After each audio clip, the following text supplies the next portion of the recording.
வணக்கம். நீங்கள் பார்த்துட்டு இருக்கிறது தனா சார் 360 யூடியூப் சேனல். இந்த வீடியோவில் class 12 chemistry Tamil medium lesson number 1 உலோகவியல் இந்த லெசனில் இருந்து 1.2.3 வேதி கழுவுதல் தலைப்புக்கு கீழே வந்து பார்த்திங்கன்னா 4th சப்டிவிஷன் கார வேதி கழுவுதல் அல்கலி லீச்சிங் இதை பற்றி பார்க்கலாம். நம்ம டெக்ஸ்ட் புக்கில் இந்த மாதிரி கொடுத்துருப்பாங்க, 2 ஈக்குவேஷன்ஸும் அண்டு பேராகிராஃபும் கொடுத்துருப்பாங்க. இதை நம்ம கடைசியாக பார்ப்போம். அதுக்கு முன்னாடி இதுக்கான விளக்கத்தை பார்க்கலாம். ஃபஸ்ட்டு நீங்கள் வந்து ஒரு பீக்கர் எடுத்துக்கணும்.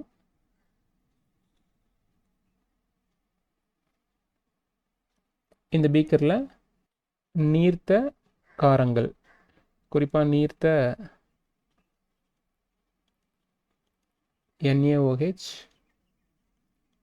அல்லது சோடியம் கார்பனேட் கூட நீங்கள் சேர்த்துக்கலாம். இதை வந்து நம்ம ஃபஸ்ட்டாக எடுத்துக்கிறோம்.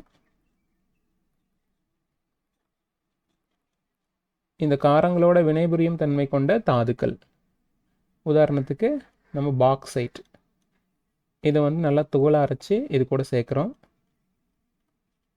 இந்த பாக்சைட்டோட ஃபார்முலா உங்களுக்கு தெரியும். இதுக்குள்ளே வந்து அலுமினா Al2O3 இருக்கும். ஸோ அதை வந்து நம்ம இங்கே நல்லா அரைச்சி நீர்த்த சோடியம் ஹைட்ராக்சைடோடு சேர்த்துக்கிறோம். இந்த கலனோட வெப்பநிலையை 470 இதில் ஆரம்பித்து அப் டு 520 கெல்வின் இந்த வெப்பநிலைக்கு ஹீட் பண்ணுறோம்.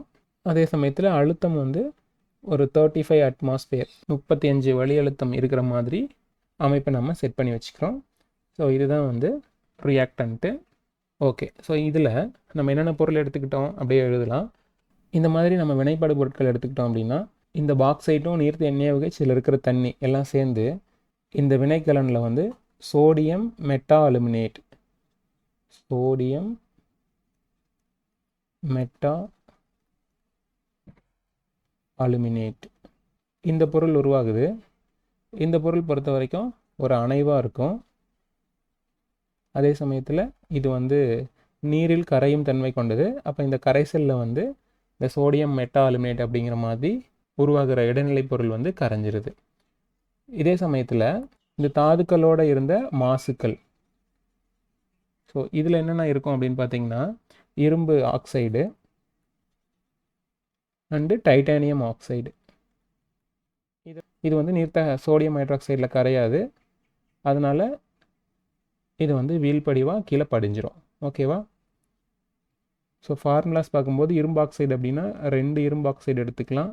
ஒன்று iron 3 oxide Fe2O3, iron 2 oxide FeO, titanium oxide அப்படின்னு சொல்லும்போது TiO2.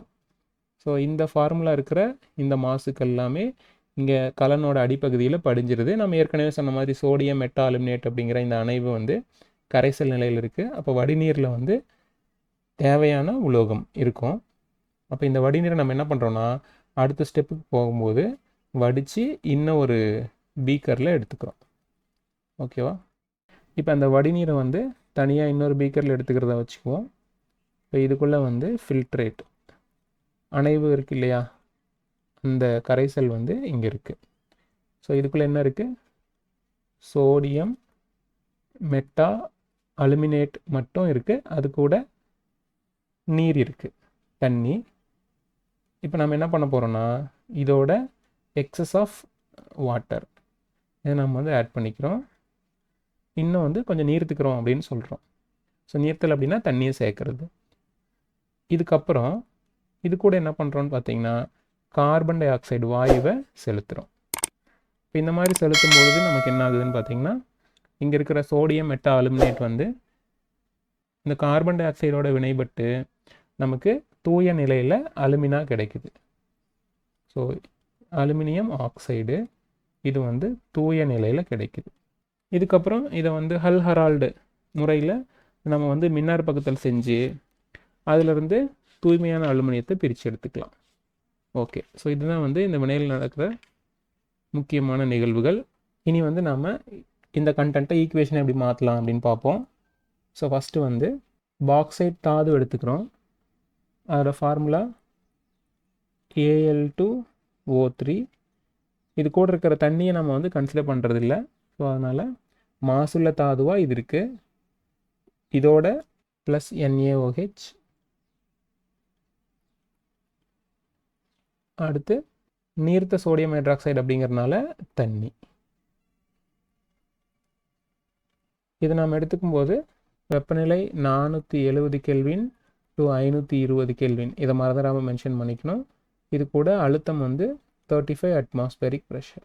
ஸோ இதையும் மென்ஷன் பண்ணிக்கிறோம்.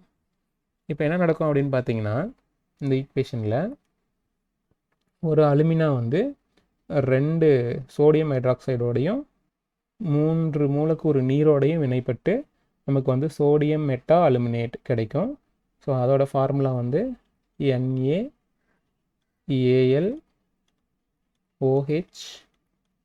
4 டைம்ஸ். ஸோ இந்த மாதிரி நமக்கு விளைபொருள் கிடைக்கும். இந்த அணைவு வந்து கரையும் தன்மை கொண்டது, அதனால் வந்து நம்ம இந்த இடத்துல AQ அப்படின்னு போடுறோம். ஸோ இதோட பேர் வந்து சோடியம் மெட்டா அலுமினேட். விளைபொருள் எப்படி உருவாகுது அப்படின்னு பார்த்தீங்கன்னா, இந்த Al2O3 இருக்குல்ல, ஸோ இதை வந்து நம்ம இந்த மாதிரி எழுதிக்கலாம். Al 2 times 3 times oxygen, so Al2O3. அடுத்து இந்த 2 மாலிக்யூல் NaOH எழுதிக்கலாம். So NaOH NaOH. அண்ட் லாஸ்ட்டாக வந்து 3 மாலிக்யூல்ஸ் வாட்டர். ஸோ அதை வந்து HOHன்னு பிரிச்சுக்குவோம். ஓகே, இதை தான் நம்ம ரியாக்டண்ட்டாக இங்கே எடுத்துக்கிட்டோம் ஃபஸ்ட்டு கண்டெய்னரில். இப்போ என்ன நடக்கும்னு பாருங்கள். இங்கே இருக்கிற OH 1 2 3 4 5, அடுத்து இதில் இருக்கிற இந்த ஹைட்ரஜன் இங்கே இருக்கிற ஆக்சிஜனோடு சேர்ந்துச்சுன்னா, அதாவது இந்த ஆக்சிஜனை கொண்டு போய் இங்கே சேர்த்துங்க.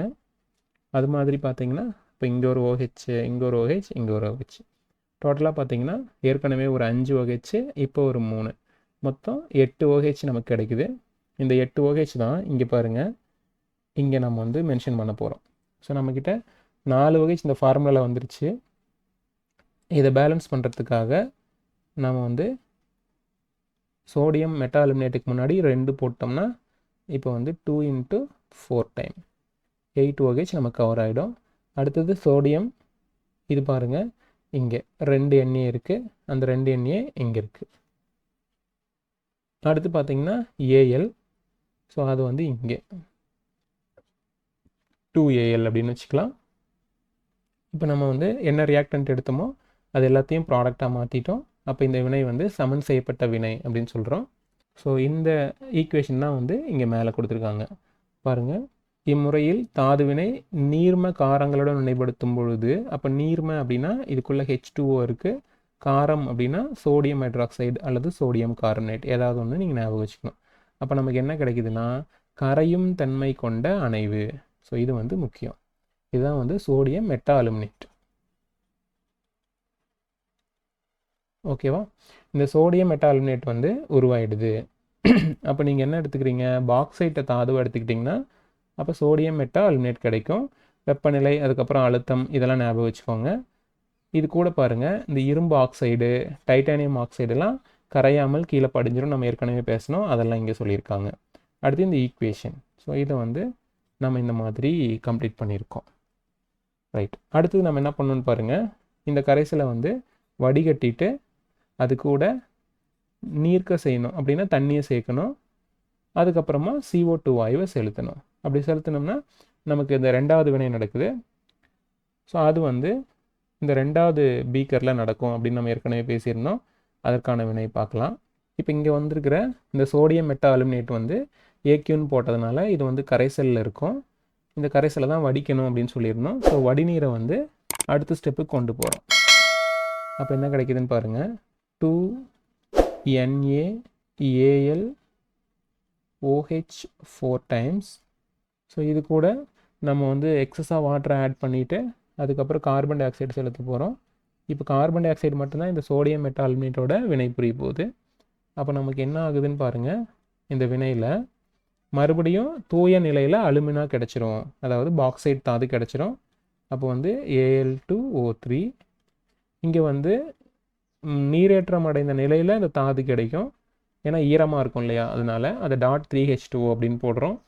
அடுத்தது மிச்சம் இருக்கிற அந்த சோடியமெல்லாம் வந்து நமக்கு சோடியம் பைகார்பனேட் அப்படின்னு இந்த CO2ஓட சேர்ந்து விளைபொருள் உருவாயிடும். இந்த ஈக்குவேஷன் நம்ம எப்படி பேலன்ஸ் பண்ண முடியும் அப்படின்னு பார்த்தீங்கன்னா, இங்கே Al2O3 நமக்கு வேணும், அதனால நான் இந்த இடத்துல 2 போட்டேன் அப்படின்னு ஞாபகம் வச்சுக்கோங்க. அப்போ இதில் இருந்து நமக்கு 2Na 2Al, அடுத்து இந்த 2 × OH 4 டைம்ஸை மல்டிப்ளை பண்ணிங்கன்னா 8OH ஆச்சு. ஸோ இதெல்லாம் நமக்கு ரியாக்டண்ட்டாக இருக்குது. இதில் இருக்கிற இந்த 2 Na வந்து இந்த ப்ராடக்ட் சைடில் வரும்போது இந்த இடத்துல 2 போட்டிங்கன்னா 2 டைம்ஸ் NaHCO3 அப்படின்னு மாறும். அப்போ இந்த 2வை பேலன்ஸ் பண்ணுறதுக்காக CO3 வந்து 2 டைம்ஸ் நம்ம CO2வாக எடுத்துக்கணும். அப்போ CO2க்கு முன்னாடி நீங்கள் 2 போடணும். இப்போ என்னென்ன ஆட்டம்ஸ் பேலன்ஸ் பண்ணியிருக்கிறோம் அப்படின்னு பாருங்கள். 2 Na இங்கே செக் பண்ணியாச்சு. அடுத்தது 2 அலுமினியம், அதையும் நம்ம இங்கே Al2ன்னு போட்டோம். அடுத்தது இந்த CO2 பார்த்தீங்கன்னா 2 CO2 இருக்குது. அது வந்து இந்த CO3ல் 2 டைம்ஸ் இருக்கிறதா நம்ம வச்சுக்கிட்டோம்னா பேலன்ஸ் ஆகிடுச்சு. இந்த CO3ல் இன்னும் 2 ஆக்சிஜன் எக்ஸ்ட்ராவாக இருக்குது. ஏன்னா 2 CO2 போக மிச்சம் ஆக்சிஜன். ஒவ்வொரு CO3லையும் ஒவ்வொரு ஆக்சிஜன் மீதி, அதனால் இங்கே 2 ஆக்சிஜன் இருக்குது. இந்த 2 ஆக்சிஜனை நம்ம இன்னும் பேலன்ஸ் பண்ணாமல் இருக்கோம். அண்ட் இங்கே இருக்கிற 3H2O இதையும் நம்ம இன்னும் பார்க்கணும்.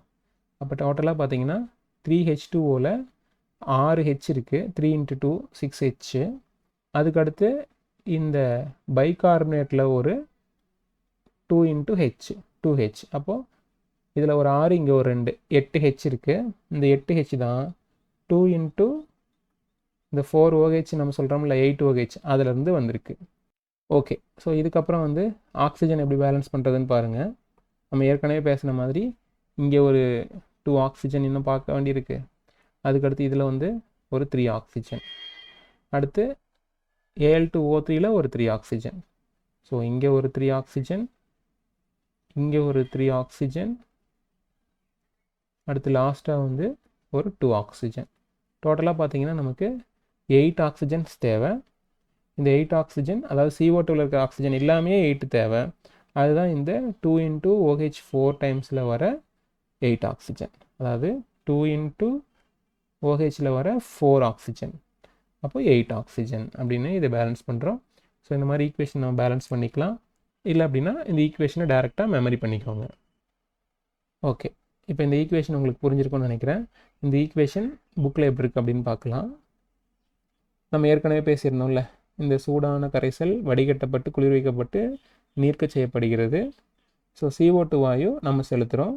இப்போ CO2 வாயுவும், அதாவது இங்கே இருக்குல்ல இதுவும், இந்த சோடியம் மெட்டா அலுமினேட்டும் சேர்ந்து நமக்கு வந்து தூய பாக்சைட் கிடைக்குது. அது இல்லாமல் இந்த பைகார்பனேட், சோடியம் பைகார்பனேட் வந்து வெளியேற்றப்படுது. இது கரைசலாக இருக்கும். இந்த தூய பாக்சைட் இது வந்து அந்த 2வது பீக்கர் இருக்கு இல்லையா, அந்த கலனில் அடியில் படிஞ்சிரும். ஸோ அது வந்து வடிகட்டப்பட்டு இந்த வெப்பநிலைக்கு வெப்பப்படுத்தப்படும் பொழுது, அதாவது 1670 கெல்வின் வெப்பப்படுத்தும் போது, அப்போ இந்த ஈக்குவேஷனை நீங்கள் வந்து டெம்பரேச்சரோடு எழுதிக்கணும். ஸோ ஆரோ மார்க்கில் இவ்வளோ டெம்பரேச்சர் போட்டுருங்க. அப்போ நமக்கு வந்து தூய அலுமினா பெறப்படுகிறது. ஸோ இதுதான் வந்து லாஸ்ட் ஸ்டேஜ். அப்போ இந்த பீக்கரில் இருக்குல்ல, இந்த தூய அலுமினாவை நம்ம 1670 கெல்வினுக்கு சூடு பண்ணும்போது இதில் இருக்கிற கார்பன் டை ஆக்சைடு, தண்ணி அதெல்லாம் வெளியில் போயிட்டு பைகார்பனேட் எல்லாம் போயிட்டு நமக்கு இந்த தூய அலுமினா மட்டும் வீழ்படிவாக படியுதுன்னு சொல்கிறோம். மறக்காமல் இந்த ஈக்குவேஷனில் 1670 கெல்வினை எழுதிடணும். ஓகே, இந்த செகண்டு டயக்ராம் பார்த்தீங்கன்னா இதில் வந்து தூய அலுமினா இருக்கு இல்லையா, இது வந்து நம்ம இந்த கரைசலை வெப்பப்படுத்தும் பொழுது கீழே படியுது அப்படின்னு புரிஞ்சுக்கிறோம். ஸோ இதை வந்து ஏற்கனவே சொன்ன மாதிரி இதை கலெக்ட் பண்ணி நம்ம ஹெரால்டு செயல்முறைக்கு உட்படுத்தும் பொழுது மின்னார் பகுத்தல் மூலமாக தூய அலுமினா வந்து தூய அலுமினியமாக மாற்றப்படும். இந்த 5 மார்க் கொஸ்டின் பொறுத்த வரைக்கும் இந்த 2வது ஈக்குவேஷனோட முடியுது. ஓகே, உங்களுக்கு இந்த வீடியோ பயனுள்ளதாக இருக்கும்னு நினைக்கிறேன். இந்த லெசனோட மற்ற பகுதிகளுக்கான வீடியோக்களுக்கு லிங்க் வந்து இந்த வீடியோவோட டிஸ்கிரிப்ஷன் பாக்ஸில் உங்களுக்கு கிடச்சிரும். நீங்கள் செக் பண்ணி பாருங்கள். மீண்டும் அடுத்த ஒரு இம்பார்ட்டண்ட் வீடியோவில் சந்திப்போம். நன்றி.